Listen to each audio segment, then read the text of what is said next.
So andito na yung ating mga winners para po sa atin nung Friday na ating Father's Day special. Alright, sige, unahin natin. Andiyan na ba? Pakipasok na silang lahat. Okay, pagsasama-samahin na natin. Alright, sige. At asa na yung mga, kasi andito yung third prize na makakatanggap ng, ayan na, sige. Ito ata yung ating first prize winner. Music dyan, Engineer Randy Mariscotes. Total nanalo naman ang Cavaliers. Congratulations. Yung luhaan daw, di bali mag-aano naman kayo, magpapakain. Alright, sige. Eto na. Wala ba tayong dyan? Dance with My Father ito. Okay, kumusta po bang inyong selebrasyon ng Father's Day kahapon? Na-treat nyo ba kahit papano yung inyong mga tatay? Yung inyong ama? Okay, eto na. Yung ating third prize winner. Bakit bitin? Okay. Bitin okay, bitin na bitin talaga. Okay, yung ating third prize winner. Oo, itong si Mr. Ronald ng Mandaluyong. Dito lang siya Taga dito lang siya sa Mandaluyong pero hindi po siya nakarating. Bakit? Dahil yung ibinigay niyang number, mali-mali. Mukhang nagpalit siya ng number. So kung nakikinig kami sa Ronald ng Mandaluyong, paano ba ito mafo-forfeit na to? Hindi siya nagpunta Oo. Yun ang problema natin ngayon. Hindi na siya makontak. So panawagan po namin sa iyo, Mr. Ronald ng Mandaluyong, I don't know, si Shane ang magdidesisyon nito kung forfeited na ba or kailangan maklaim niya within today. So panawagan po namin up to 4 p.m. Mr. Ronald ng Mandaluyong. Oo, pag hindi ka nagpunta, we're so sorry. Hindi nyo na po mapapasa inyo ang inyong premyo. Ayun. Pero meron naman tayong 2 winners na andito na talagang nagpunta. Okay? Pero dapat unahin muna natin yung second prize winner. Yung ating second winner ay 33 years old. Siya po ay taga-barangay, Tandang Sora, Quezon City. At ang kanyang tatay ay si Mr. Domingo Lisay ng Barangay Bambang, Bulacan. Ang kanyang tatay pala ay retired na security guard.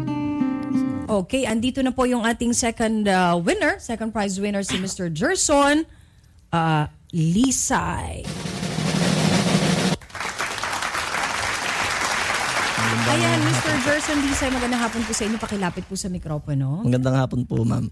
Okay, bago ang lahat, ibigay muna natin ito sa kanya. Ito po ay naglalaman ng 3,000 pesos. Wow. Meron pong gift certificate. May body massage pa to. Tamang-tama. Wow. From Wensha Spa Center. Okay, tsaka ito pa. Yung robust tsaka t-shirt na pangako ni Idol. Wow. Ayan. Okay. Sige, magkwento po kayo sa inyong tatay bakit hindi nyo kasama ngayon. Kasi yun, di ba dapat sabi ni Idol kasama? Wala ka bang picture dyan? Kasi dapat daw may picture kung hindi maisasama. Ma'am, meron po ma'am. Nasa bag ko ma'am. Ayun. Dapat kuhanin nyo po. Ipapakita natin yun po ang patakaran, sabi ni Idol. Kaya nga yung third prize winner natin, binibigyan po namin kayo ng pagkakataon kasi hindi na kayo makontak. Sabi nyo pupunta kayo ngayon. Bakit hindi pa rin po kayo dumarating? Alright? Sana okay si Mr. Ronald makahabol pa. Sige. Okay. Asan po yung picture? Pwedeng ipakita nyo po. Kasi iaano to sa YouTube Ma'am, hindi ko po siya kasama pero may picture po ako. Pero bakit hindi nyo po kasama si tatay? Ano po bang tawag nyo kay Mr. Domingo? Papa po. Papa Domingo Lisay. Okay. Asan po yung picture ni Papa? Papa Domingo, at bakit nyo po siya hindi kasama? Ma'am, meron po kasi siyang karamdaman din pong nararamdaman sa paa. May karamdaman. Sige po sir, pwedeng i-focus kasi yan ni Direct Joey Perez. Yung picture po, hawakan nyo na lang po siguro. Kasi kailangan magbigay po kayong mensahe sa inyong tatay. Akala namin makakasama nyo. Meron siyang karamdaman ngayon. Naku, magpagaling si tatay. Si Papa Domingo Lisay. Pakipakita nga. Alin dito? Itong naka-brown. Okay, ito pala siya direct. Itong naka-brown, wag na. Teka, mali. Sister ko po, ma'am. Sister na yan. Ito si tatay. Si Papa Domingo Lisay. Ito. Okay, dito. Sige po. So bakit sabi nyo nga may karamdaman si Papa? Opo, ma'am. Bali, ma'am, yun po kasing paan niya, ma'am, medyo namamaga po eh. Maga ngayon. Bakit po? Ano nangyari sa kanya? Ma'am, yun po kasing kickstarter po na motor niya, tinamaan po yung bukong-bukong, ma'am. Ilang taon na po ba si Papa doon? 59 po. Ilan po? 59 po. 59. Okay. Sige po. So, kaya hindi nyo siya nakasama ngayon. Pero ano pong ginawa nyong celebration kahapon? Ma'am, hindi po kami, ma'am, nag-meet kahapon. Ba't hindi mo siya pinuntahan? Ma'am, po, naging busy rin po kasi meron din po naging konting abala. Okay. May trabaho ka kahit linggo. I see. Okay. So, may valid reason. Pero nabati mo naman siya. Kahit paano. Kasi napaka-important, napaka-espesyal na araw na yun para sa kanila. Nagkausap po kami, ma'am, sa cellphone, ma'am. So, tama.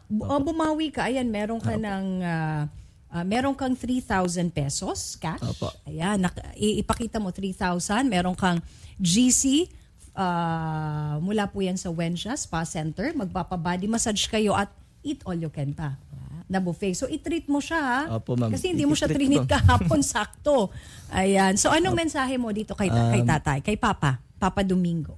Papa Dan, po, sana magpagaling po kayo para at least makalabas tayo ulit kung sakasakali, ma'am, na gumaling yung paa mo. So, retired security guard pala siya. Kayo po, ano trabaho po ninyo? Ma'am, sideline lang din po sa pagka on-call lang po, ma'am. Okay. Bilang pag-repair po ng mga, sa construction din po. Ganun. Construction. Medyo mahirap nga ang trabaho po ninyo, kaya kahit linggo, may trabaho kayo. Sige po, last na lang, anong message nyo kay Papa Domingo? Baka bukas mapunta ako dyan para maalagaan ko ulit kayo, para yung paa mo mapagaling ko sa kasali man na gumaling. At sana gumaling para makalabas ulit tayo. Wala ka namang sore eyes na, na kasi naka-shades ka, natakot kami bigla. Baka mahawaan mo kami. Okay, ang importante, titreat mo na si Papa. Opo, ma'am. Si Papa Domingo. Wala naman palang sore eyes, okay lang yun. Sige, Gerson, maraming salamat sa'yo. Yun lang ang message mo kay Papa? Walang I love you? I love you. I love you very much. Ayun. nami-miss na kita. Okay. So, i-treat mo siya. Opo. I-treat mo siya. Sige, salamat. At salamat sa iyong pagsali. Salamat din po. At syempre, andito na. Last but not the least. Pero ibigay muna natin ito. Okay. Hawakan mo muna ito. Sige. Tanong po, ma'am. Alright. At ang kanyang tatay ay si Mr. Jaime Baroga Texon, taga-barangay Gitnang Bayan, 1, San Mateo, Rizal. Pero si Ma'am Rosalina Cruz po ay 50 years old ng Barangay Talon 1, Las Piñas City. Ito po yung tatay po ninyo. Opo, ilang taon na po si tatay? Nung namatay po siya 2001, he's 80 years old. 80? Opo. Ngayon, kung buhay siya, 95.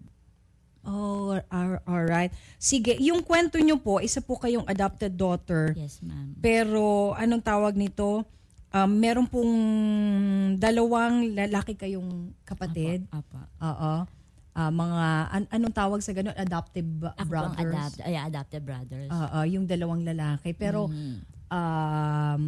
kumbaga kayo ay itinuring pa rin pong tunay na. At sabi nyo nga po, hindi kayo nakatikim ng palo. Yun ang naalala ko sa inyo eh. Yes, ma'am. Hindi kayo nakatikim ng palo at pagkatapos ay, aside from that, yung 2 lalaking totoong mga anak, nakakatikim ng palo pero kayo never. Yes, ma'am. Oo. Totoo po yun. At sabi nyo po, ang makabagbag damdamin doon na na-touch talaga ako is, nung namatay po siya, niyakap nyo? Yes, yung gano'n, di ba? Sa totoo lang po, hindi po ako tumitingin sa patay, hindi ako yumayakap o ano. Pero yung pong father ko na yan, talagang niyakap ko siya.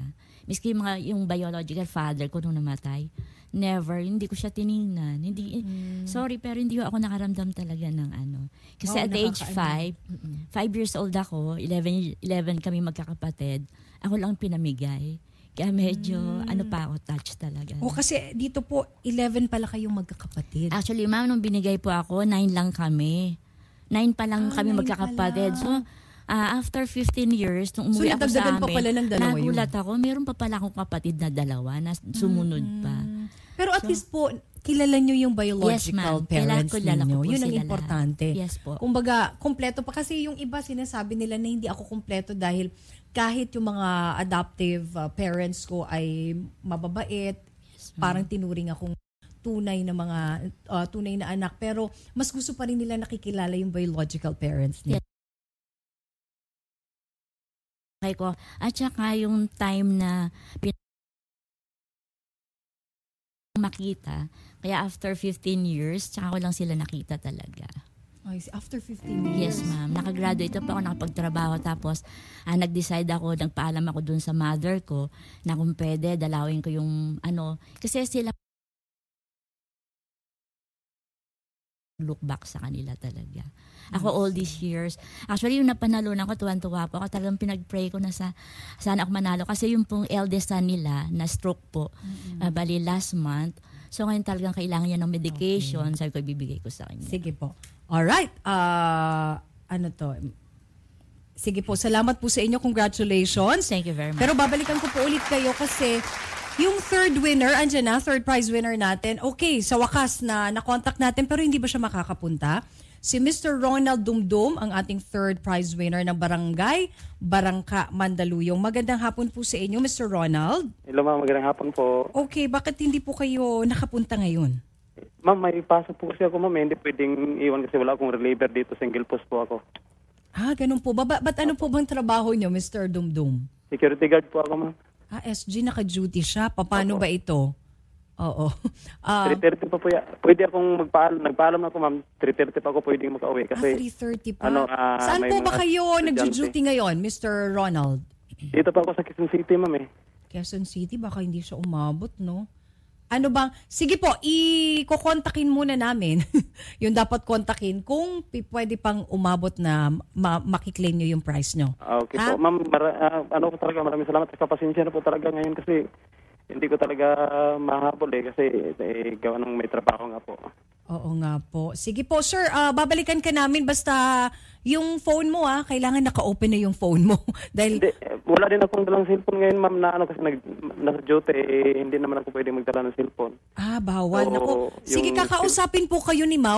Wag niyo pong ibababa, Mr. Dumdum, yung inyong phone. Yes po. Kung ano mapagkakasunduan, kung makukuha pa rin niya, hindi mafo-forfeit na dapat makuha today.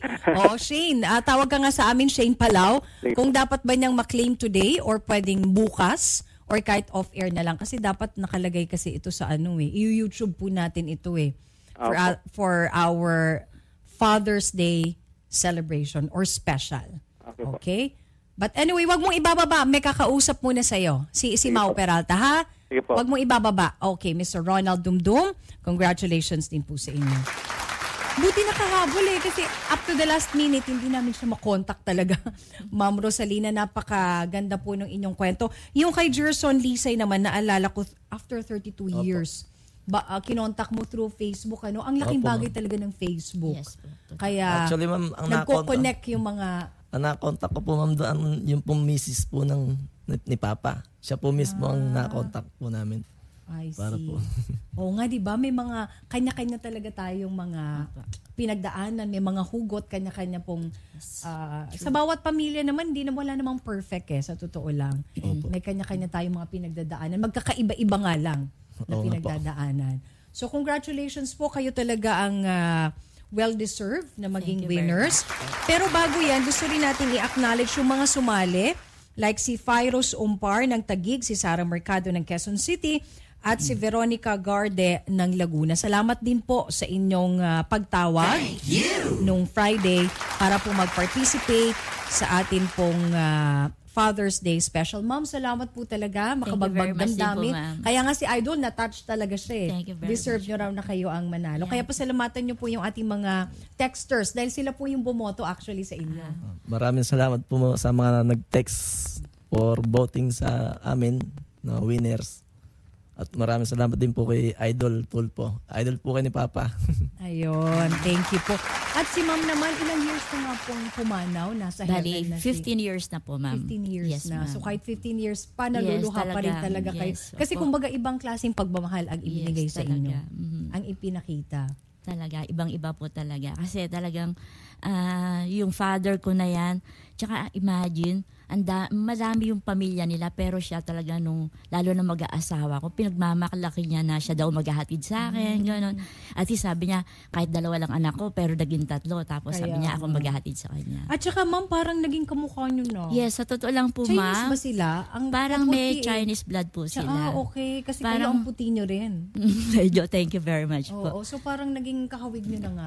Sabi nga po nila, although no blood relation. Kaya nga, di ba? Yes, ma'am. Ang laking tsaka lahat pinagbagaling niya na buti pa daw yung anak niyang babae. Talagang natutong magpundar. Swerte niyo po dahil Swerte po, napunta ma'am. kayo sa napaka Yes, mabait ma'am. na mga Opo, magulang. Opo.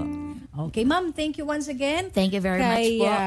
Syempre po, dito kay Mrs. Rosalina Cruz, ang ating first winner, at kay Mr. Jerson Lise, ang ating second prize winner. Thank you very much po. Thank you Salamat very po much sa inyo lahat at kay ng Mr. Ronald sponsor. Dumdum na sana ay makahabol ngayong araw na ito. Thank you po. Thank you po. Lots of sponsors. Thank you Salamat po. po. Thank you, Salamat ma'am. po sa inyo. Be sure to come back. Use 5 everywhere. Copyright 2016.